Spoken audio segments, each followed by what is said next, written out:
Hey, welcome back. So in this video, we're gonna go and quickly download and set up your Visual Studio Code editor. So you have Revit API and pyRevit Autocomplete, and it also comes with AI, so everything gonna work just fine.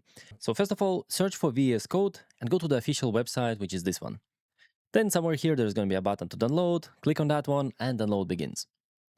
Then once downloaded, just run the installer and install like any other software. Just accept the terms, next, next, next. Here, select all the checkboxes and install. Now we just wait.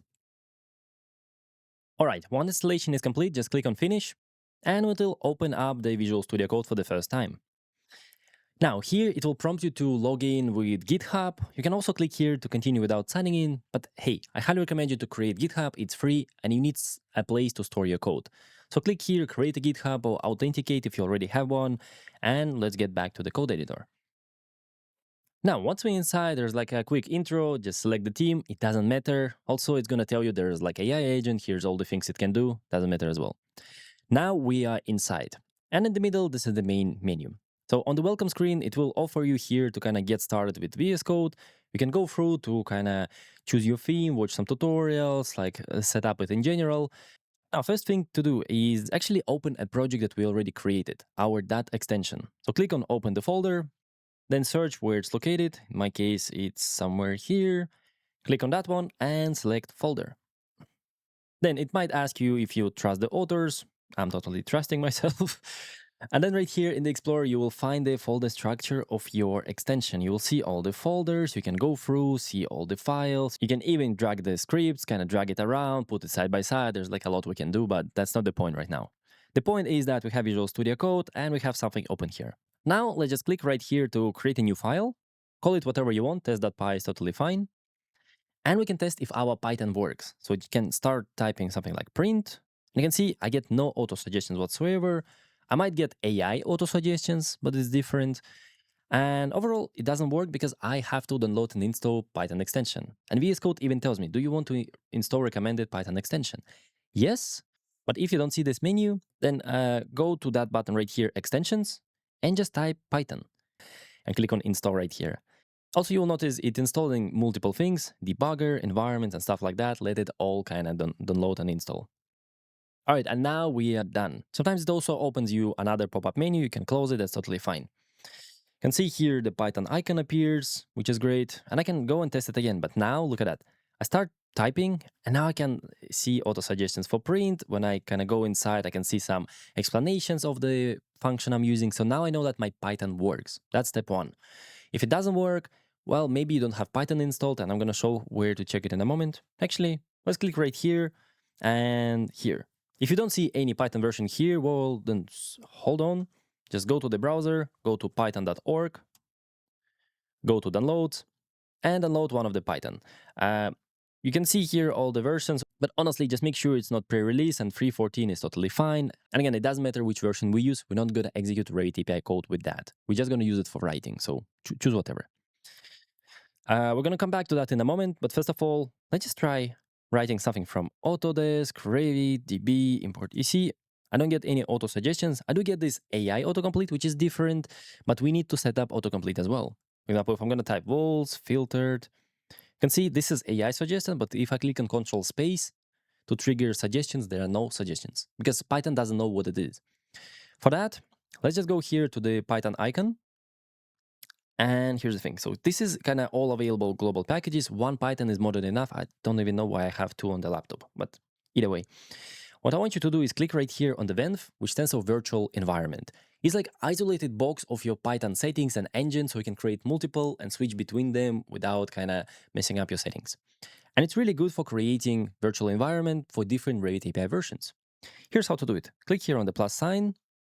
Then we're gonna use custom, choose whatever version you want, choose the latest available. Then for the venv, I like to call it venv-rvt-rate number. 25 is good.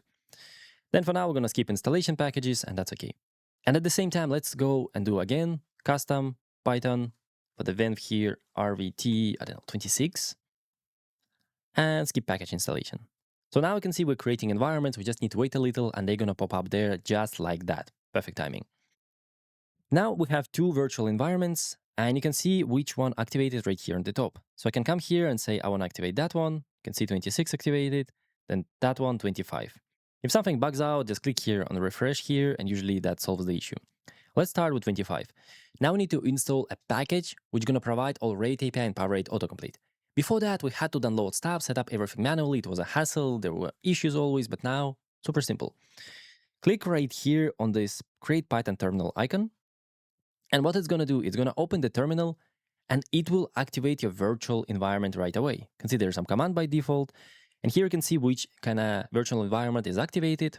And now I can go and write pip install pyRevit -stops -version number. Click on enter. And now you can see it's installing. We just wait a little when it's done. All right, now we have it installed. We can even verify by opening and checking out here. And here you can see, for example, we're not going to have this pyRevit stops. But now I can also go and set up here the same. So again, I'm going to click here on Create Python Terminal and pay attention again what you have right here, because now I still have 25. Might confuse you, but that's because that's my activated environment right here. Just click here to switch it and click again. It's going to create a new terminal. Just make sure that there is like the right name of the virtual environment. Then you know you install it in the right kind of container. And exactly the same. Pip install pyRevit stops 26. And a quick note, like you don't really need to set up it for multiple Revit API versions, just set up one and that's going to be enough. Later you can come back and do it again. All right, and now we have it. We can kind of refresh to make sure everything is correct. Right, 26, 25, perfect. Select either one of them, that's fine. Now I can kind of leave this menu, or you can also leave it. We can close the terminal. Now I can test it again. From Autodesk, let's see, suggestion, Revit. Now we're talking DB, import everything. Now it's a bit snappier. For example, we can write walls, filtered, and you can see if I click on Control Space, I'm going to get all the auto suggestions from Revit API. And that means when I'm going to start typing, I'm going to get a lot kind of faster and better suggestions right away to elements and so on.